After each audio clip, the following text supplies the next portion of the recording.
దాటి దాకా ఓడమల్లన్న ఏరు దాటిన తర్వాత బోడి మల్లన్న ఇది మనం తరచుగా వినే సామెత.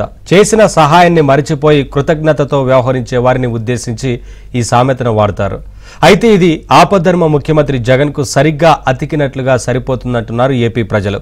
అక్రమాస్తుల కేసులో జగన్ రెడ్డి అరెస్ట్ అయి నేటికి సరిగ్గా 12 ఏళ్లు పూర్తయిన నేపథ్యంలో ఒక్కసారి గతమంతా ఏపీ ప్రజల కళ్ల ముందు కదులుతోంది.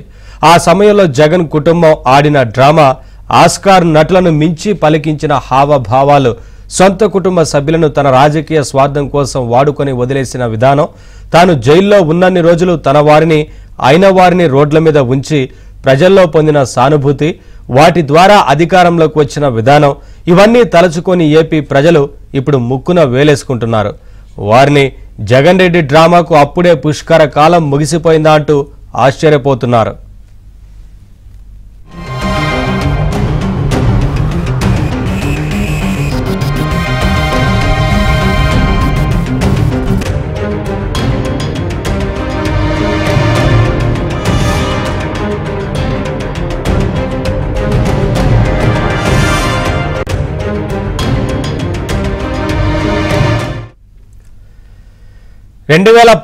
మే 27 హైదరాబాద్ దిల్కుషా గెస్ట్ హౌస్ లో అక్రమాస్తుల ఆరోపణల నేపథ్యంలో విచారణ అనంతరం వైఎస్ జగన్మోహన్ రెడ్డిని సిబిఐ అరెస్టు చేసింది.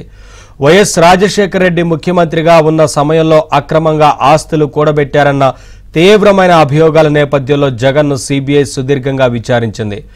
మైనింగ్ లీజులు, ప్రాజెక్టుల కేటాయింపుల రూపంలో అనుమతులు లభించాయన్న నేపథ్యంలో జగన్ వ్యాపారాల్లో పెట్టుబడులు పెట్టిన 58 కంపెనీలకు కూడా సిబిఐ, ఈడీ సమన్లు పంపాయి. వాటిపై విచారణ కొనసాగుతుండగా జగన్ జ్యుడిషియల్ కస్టడీ పదే పొడిగించారు. ఇలా జగన్ 16 నెలల జైలు జీవితం అనుభవించిన తర్వాత 2013 సెప్టెంబర్ 23న బెయిల్ మీద బయటకు వచ్చారు. ఇక అప్పటి నుంచి 10 ఏళ్లకు పైగా జగన్ బెయిల్పై బయటే దర్జాగా తిరుగుతున్నారు. విచారణకు పదే మినహాయింపులు కోరుతూ వచ్చిన జగన్ సీఎం అయిన తర్వాత 5 ఏళ్లుగా విచారణకు గైర్హాజరవుతూనే ఉన్నారు. దీనిపై ప్రజలు, ప్రతిపక్షాలు ఎన్ని విమర్శలు చేస్తున్నా జగన్ రెడ్డి తీరు డోంట్ కేర్ అన్నట్లుగా ఉంది.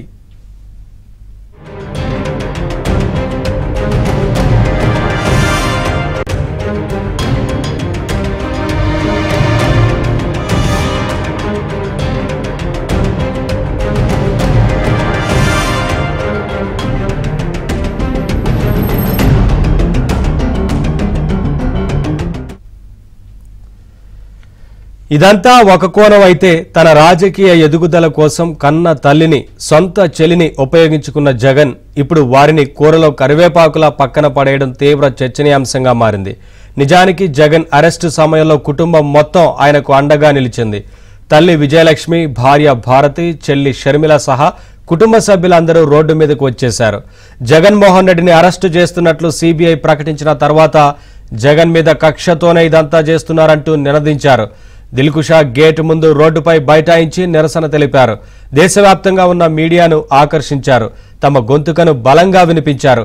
కేవలం ఆ సమయంలో మాత్రమే కాదు, జగన్ జైల్లో ఉన్న 16 నెలల సమయంలోనూ తమ గొంతును గట్టిగా వినిపించడంలో షర్మిల, విజయలక్ష్మి గట్టిగా కృషి చేశారు. అంతవరకు బయటకు వచ్చి గట్టిగా మాట్లాడడం అన్నదే తెలియని ఆ మహిళలిద్దరూ జగన్ కోసం రోడ్ల మీదకి వచ్చి జగన్కు అన్యాయం జరిగింది అంటూ ప్రజల మనసుల్లో గట్టిన నాటేందుకు ప్రయత్నించారు.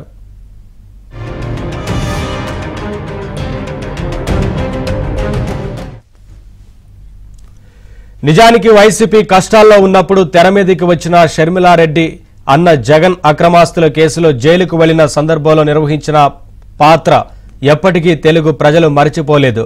నేను వైఎస్ రాజశేఖర రెడ్డి కూతురును, జగనన్న వదిలిన బాణాన్ని అంటూ ఆమె చెప్పిన మాటలు ఇప్పటికీ తెలుగు ప్రజల చెవుల్లో వినిపిస్తూనే ఉన్నాయి.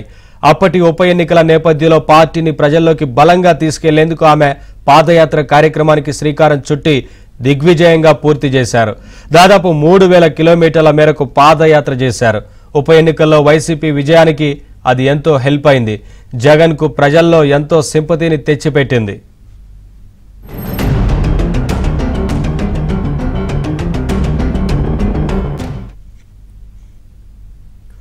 ఆ తర్వాత తన తల్లితో కలిసి ఆమె ఎన్నికల ర్యాలీల్లో సైతం పాల్గొన్నారు.